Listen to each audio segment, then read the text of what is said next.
আর চাকরি খোঁজার জন্য সবচেয়ে ভালো প্ল্যাটফর্ম কোনটা? আপনি প্রথম চাকরি কোন প্ল্যাটফর্মে খুঁজছেন? আমার সর্বপ্রথম যে চাকরিটা ছিল সেটা হচ্ছে হলো সোশ্যাল মিডিয়া থেকে। সোশ্যাল মিডিয়া থেকে প্রথম চাকরি খুঁজে হ্যাঁ, পাইছেন? প্রথম একদম কত সালে আসলে ওইটা? প্রথম চাকরিটা। কত সালে? সেটা হচ্ছে হলো 2015 সালে। মানে 2015 সালে আপনি সোশ্যাল মিডিয়ায় চাকরি খুঁজে পাইছেন, তখন হ্যাঁ, কি মানে জব সাইটে কখনো এই অ্যাপ্লাই করেন সেটা নাই? কোনো অ্যাপ্লাই করি না, ওইটা এরকম ছিল যে আমরা সোশ্যাল মিডিয়াতে বিভিন্ন নিয়োগ দেখি না, তখন হলো কিউরিসি বশত তার ইনবক্সে আমি নক দিছিলাম। সোশ্যাল মিডিয়া কি মানে কোনো পেজ গ্রুপ নাকি একদম সরাসরি ওই যে বিভিন্ন পোস্ট, যে কোনো একটা বিভিন্ন মানুষের পোস্ট? পোস্ট, যে একজন লোক লাগবে এরকম একটা পোস্ট ছিল। পোস্টটা কি কোনো গ্রুপে ছিল না পেজে ছিল? একটা পেজই ছিল। ওই পেজে যে ওটা কি কোম্পানির পেজ? হ্যাঁ হ্যাঁ, ওদের নিজের পেজ ছিল।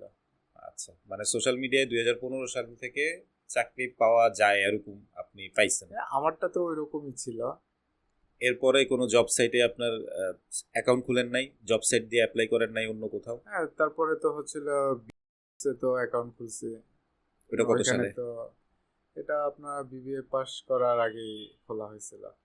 আপনার কাছে কি মনে হয় মানে দিয়ে অ্যাপ্লাই করলে বেশি চাকরি পাওয়া যায় নাকি এখন সোশ্যাল মিডিয়া লিঙ্কডইনেও চাকরি অনেক?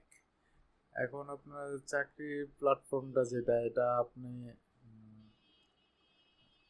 নিউজ অনেক জায়গায় পাবেন, কিন্তু চাকরি হওয়াটা হচ্ছিল মেন ফ্যাক্ট। তো এখন আপনাকে ডাকবে, আপনি যাবেন,